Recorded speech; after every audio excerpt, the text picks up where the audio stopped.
Olá pessoal, sejam muito bem-vindos a mais um resumo do livro aqui do canal Existery. Hoje vamos resumir, trazer os principais conceitos e aplicações práticas da obra Estudos sobre a Histeria de Sigmund Freud. Então vamos lá. O livro Estudos sobre a Histeria é de 1895.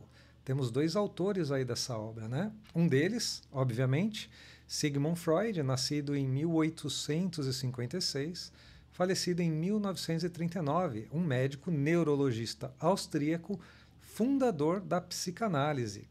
Ele se interessou pelos processos mentais inconscientes e pela influência das emoções reprimidas nos sintomas físicos e psicológicos. Olha que interessante.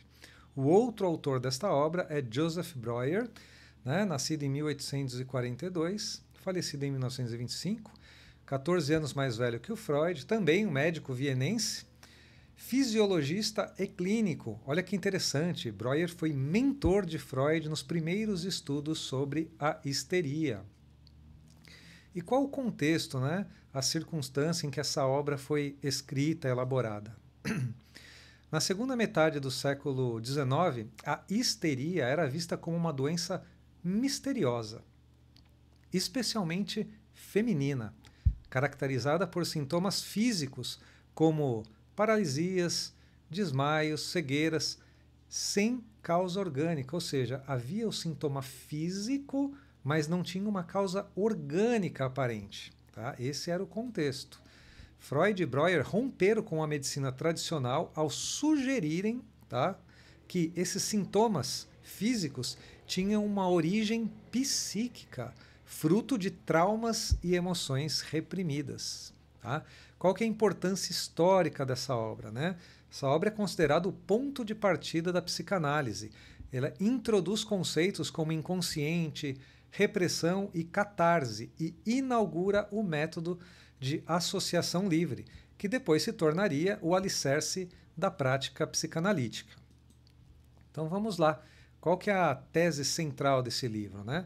Os sintomas histéricos não têm causa física, mas surgem de lembranças e emoções reprimidas que, quando expressas e conscientizadas, podem ser curadas, trazem alívio para o paciente, tá? E coloca ele, o paciente, numa condição de superar esses sintomas.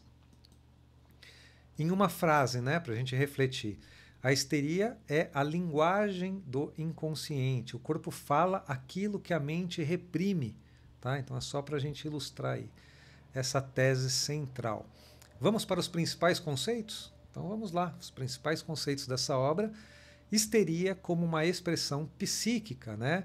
A histeria é entendida não como fingimento ou fraqueza, tá? Mas como manifestação simbólica de conflitos emocionais inconscientes. Tá? Vocês podem estar pensando, tá, mas histeria, não se fala mais disso hoje. Não se esqueçam que a gente está pensando no contexto da época, o ano 1895, tá? Mais de 100 anos atrás. Então vamos lá. Exemplo, uma paciente com paralisia no braço, inconscientemente, né, ela pode reprimir um desejo ou trauma ligado a não poder agir em determinada situação. Então, reprimir, né, esse não poder agir, essa emoção que surgiu do não poder agir, pode gerar uma paralisia no braço, por exemplo. Isso é um exemplo, tá bom? Só para ilustrar aí o que seria a histeria, né, enquanto um sintoma físico com uma expressão psíquica. Tá? O que seria o método catártico, né, desenvolvido a partir do tratamento da famosa paciente Ana O, né, atendida por Breuer. A cura ocorria quando a paciente revivia o evento traumático reprimido e expressava as emoções associadas, processo chamado de abreação. Né? Então, o método catártico é isso. É reviver esse momento, voltar lá no momento, reviver, colocar ele para fora, expressá-lo, expressar as emoções envolvidas. Nesse processo, a pessoa tem uma melhor condição de reelaborar tudo o que aconteceu, tá? E poder equalizar aí esses sintomas, ok? Então vamos lá, mais alguns conceitos principais. O conceito de inconsciente repressão também é trazido nessa obra. O inconsciente enquanto um depósito de lembranças, impulsos e emoções inaceitáveis para a consciência. Né? A repressão seria o mecanismo pelo qual essas lembranças são empurradas para fora da consciência, tá? Mas elas continuam a agir, gerando sintomas. Um exemplo aqui para vocês. Uma emoção reprimida, uma raiva, uma culpa, um desejo sexual, pode retornar como um sintoma físico. Olha que interessante. E o que seria conversão? Um outro conceito importante que é muito abordado nessa obra. É o processo em que uma energia psíquica reprimida se converte em sintoma corporal. Então, numa análise, né, junto ao paciente, é importante entender quando houve a conversão, em que momento e como isso ocorreu. Né? Essa conversão, essa energia psíquica, né, que se converteu num sintoma corporal. Um exemplo, uma emoção presa na garganta, tá? É só uma ilustração, coloquei entre aspas aí. Uma emoção presa na garganta pode se manifestar literalmente como dificuldade para engolir comida, por exemplo. Né? Então vamos lá, temos mais conceitos importantes dessa obra. Associação livre, né? Aqui enquanto embrião da técnica psicanalítica. Freud vai elaborar ainda mais essa técnica. Né? Mas ele percebeu que, ao invés de usar a hipnose, podia pedir ao paciente que falasse livremente o que viesse à mente.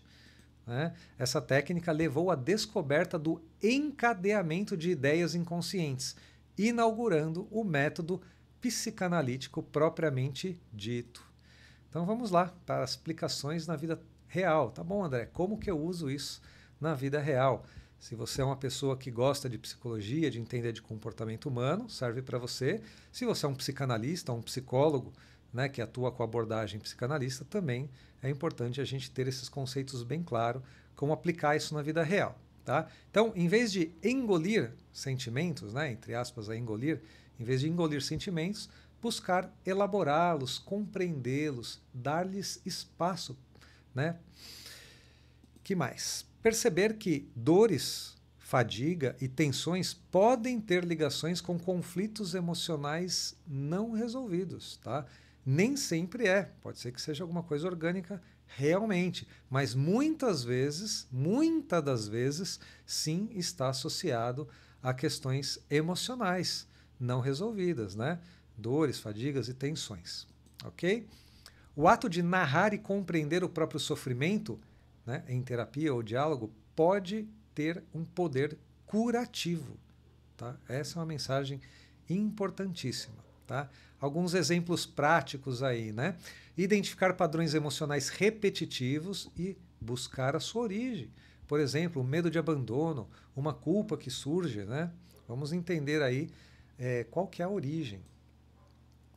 Perceber como ansiedade e depressão pode se manifestar fisicamente e aprender a verbalizar as tensões, pôr para fora, conversar com alguém, de preferência com um profissional, né? Alguém que tenha condições de te ajudar, mas não reprimir, né? Não guardar para si, colocar para fora. Tá? Compreender que reprimir não vai resolver nada. Reprimir não é resolver. Reprimir é o equivalente a você colocar a sujeirinha ali e varrer para debaixo do tapete. Ela não vai sair dali. Vai chegar uma hora que isso vai ficar insustentável. Tá? É apenas deslocar o problema. Então, quando tem um problema, algo mal resolvido, um conflito psicológico, é importante que a gente elabore ele, ponha para fora, converse com alguém. Tá? De preferência, alguém capacitado, alguém que tenha condições, né, de nos ajudar, de ajudar nossos pacientes, por exemplo. Né, para quem é terapeuta ou psicanalista. Então vamos lá, algumas frases marcantes desta obra. Né? A histeria é um fenômeno de memória. Como assim? Né? Aqui ele resume a descoberta de que os sintomas são lembranças emocionais reprimidas que o corpo expressa. Outra frase interessante. As histéricas, né? Lembrando que a gente está falando mais de 100 anos atrás, tá bom? As histéricas sofrem principalmente de reminiscências, né? Frase clássica do livro, que simboliza que o passado não elaborado se manifesta no presente. A cura ocorre quando se quando se transforma o sofrimento inconsciente em sofrimento consciente. Ou seja, aqui descreve o objetivo terapêutico, que é trazer o inconsciente, trazer o que está inconsciente à consciência, né? Para que o sujeito se liberte dos sintomas. Tá? Estamos chegando no final, né, desse vídeo. E qual que é a principal lição que fica aqui para a gente, né? Freud e Breuer revelaram que as dores do corpo podem ser gritos da alma. Podem ser, não é que é, tá? Mas muitas das vezes podem ser gritos da alma. O autoconhecimento e a expressão emocional são fundamentais para a saúde mental. Por que vale a pena ler esta obra, né? Estudo sobre a histeria é uma obra inaugural da psicanálise e uma leitura essencial para compreender o pensamento moderno sobre a mente, corpo e emoção, né, como começaram. Mesmo mais de um século depois, sua intuição, né, a intuição de Freud e Breuer, de que o inconsciente fala, continua muito, muito atual mesmo. Tá? Então, para a gente fechar, uma reflexão final, profunda, por sinal, né? Enquanto não tornarmos consciente o que está inconsciente, ele continuará dirigindo a nossa vida. E chamaremos isso de destino. Né? Muito legal essa frase. Então é isso. Né? Para quem ficou até aqui, meu muito obrigado, agradeço de coração. Se você gostou desse conteúdo, vamos lá, curte o vídeo aí, se inscreva no canal e, principalmente, compartilhe com alguém que você ama, tá bom? Um forte abraço para vocês, nos vemos no próximo vídeo.